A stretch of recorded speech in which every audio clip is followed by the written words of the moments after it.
diiran macal ciidamadiisa ay noogu soo dhaweeyeen magaalo madaxdan Garowe ee Puntland iyadana waan ka mahad celinayaa. su'aashaydii aan gelayaa marka jawaab waxaan Soomaalidu waxay tiraahdaa nin walba meeshay bogto asay balbashaa. nin heesaan wuxuu yiri nin walba wixii dhibaabu ka dhigtaa tilmaan meel la dul maray 4.5 ah ayaa xanuun igu haysa. waxaa yeelay ninkii shaacirka wuxuu yiri laa yacrifu alam alxub ilaa man yukaabiduhu jacaylka ma garto ilaa nimuu hayo mooyaane wala sabaabata ilaa man yucaaniiha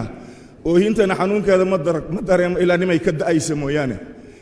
4.5 December waa la soo hadal qaadaa waxna lagama qabto. odayaasha halkaa iskugu yimid ee kulligooda madaxdeennii waxa horay noo soo taliyay wax hadda talinayo kulli isku wada dar nin maanta fikirkii looga bixi lahaa si aan uga dawowno intuu miiska soo saaray xataa barnaamijka loogu daray wada tashi iyo wadar ogol ma jirto. marka waxaan rabaa inaan weydiiyo aniga luqadda aan ku hadlayo mid siyaasi iyo diblomaasi ma aha waa mid shaarica dadka ay gubayso. Soomaalidu afar bay hadda ay wax ku dhaqantaaba dadka ay aaminsan yihiin 0.5ka ayagoo ilaahay kaamil ka dhigay nus laga dhigay in iyadu tashata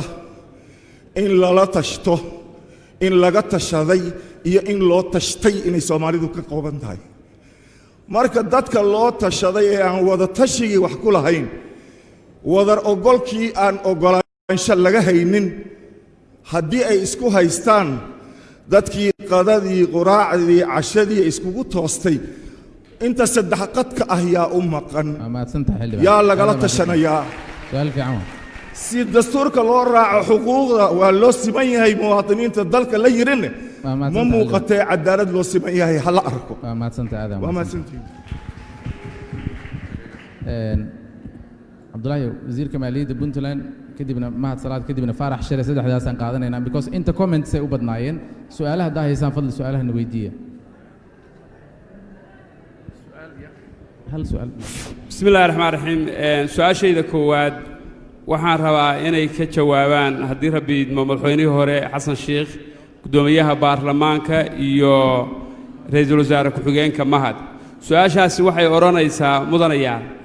haddii la gaaro 8 February inagoo aan wax ku heshiin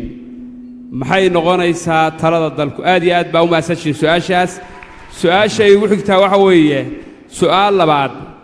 halka ragga fadhiya oo maanta raba Soomaaliya inay wax u hagaagaan dhammaantood Soomaaliya u soo shaqeeyeen dhammaantood markay joogeenna waa la cabanayay isbiishal annaga hadda Puntland sharciga batroolka markii la ansixinayay waa qaylinayna maca madaxweyne maca kuwii noogu jiray baarlamaan kullu waa qaylinayeen gudoomiye mursal iyo gudoomiye cabdi xaashi waa gudbiyaan annagoo qaylinayna xilligii xasan waa qaylinayna annagoo le warkadaaya baa wax walba la marayay. marka haddeer haddiiba aynu doorasho u soconno raggiina wada sharaxana aatiin raggii hore maxaa isbeddela oo imaanaya oo wixii hore laga cabanayo oo samayseen isbeddel ka imaanaya. aad iyo aad baa u mahadsantahay. xildhibaan mahad salaad kadibna wasiir Faarax Cali Shire su'aalahaas oo kale aan rabnaa oo saas tooska u ah. bismillaahi raxmaani raxiim marka koobaad waa madasha heritage waa u mahad celinayaa. saddex shay oo kooban aan rabaa inaan ka hadlo oo midna dhamaystirka dastuurka ay tahay midna amniga midna su'aal aan u qabo gudoomiyahayga Maxamed Mursal. laakiin inta aan gelin waxaan rabaa marka koobaad saaxiibkay ra'iisul wasaare ku-xigeenka Mahdi Guuleed wuxuu yiri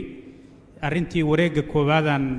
ku qaadaynaa doorashada waa ka cudur daaranaa uu yiri raali gelinna waa ka bixinaa xalna waa ka dhiiba. anigana waxaan rabaa inaan raali gelinna ka bixiyo xalna ka dhiibo ciirtii aan ku maamaa. saaxiibkay wasiir dubbana waa iswaraysanay oo hadde ra'iisul wasaaraha waa iskaga soo horreynay markaan qaraabo hadalnay asagana raalli ahaa waan si gooniya u leeyahay waanan heshiin. intaas kadib arrinta horta dastuurka mararka qaarkood federaalka dad duraaya ayaad arkaysaa meeshaan horta ama heer federaal aan ku joogno ama heer dowlad goboleed aan ku joogno dastuurka ayaa qeexay awoodaha iyo istarajarka dowladnimadu ay yeelanayso qodobka 48 ee dastuurka ayayna ku qoranta laakiin waxaa jira shuruucdii la rabay inay saldhig u noqoto federaalka oo weli aan samaysnayn ayadana dastuurka ayaa tilmaamay waxaana kow ka guddiyo ka soo shaqaynaya dhammaystirka shuruucda si federaalka uu hirgalo oo qodobka 133 iyo qodobka 134 uu ka hadlay sidoo kale waxaa jira arrimo dastuurku tilmaamay oo in laga heshiiyay ay tahay oo dib eegista dastuurka si federaalka u meel maro la yiraahdo lagu xus oo ay kamid tahay qaybsiga khayraadka dabiiciga oo qodobka 44 uu ka hadlay iyo arrinta ku saabsan awood qaybsiga siyaasadeed oo 54 iyo mabaadi'da maaliyadda su-aasha gal xildhibaan adoo mahadsan waa mahadsantaa waa gala insha Allah su-aasha gal fadlan waxaa kaloo jira laba qodob oo ayadana muhiim ay u tahay federaalka ilaa dhamaystirka federaalka laga hadlayo dastuurka oo maqaamka magaalada Muqdisho iyo arrinta jinsiyaddu ay kamid waxaan rabaa marka arrinta amniga sida aad la socotiin shirarkii Muqdisho lagu gala 15 iyo 16 Abriil iyo shirkii 11 May lagu gala London markii laga hadlayay arrimaha amniga saddex qodob ayaa la soo qaato ku saabsan dhismaha ciidamada qalabka sida ka bixitaanka Amisom iyo sidoo kale maalgelinta ciidamada oo dawladaha naga taageerayana qayb ay ahayd qaybuna ay ahayd arrinta ku saabsan Soomaaliya maxaa ku soo aaday waxa dareemay marka amniga markii la beesgareynay baarlamaankuna xilligiisa waa ka hadlay wax lagu beesgareynay ciidamo inay u dhismaan Soomaaliya inay sanahayn duruuf markaas madaxda joogto ay ka fakarayday sidii awood ay ugu yeelanayaan systemka dawladnimo ee markaas gacanta ay ku hayaan marka aniga waxaan qabaa inaan ciidamada la siyaasadaynin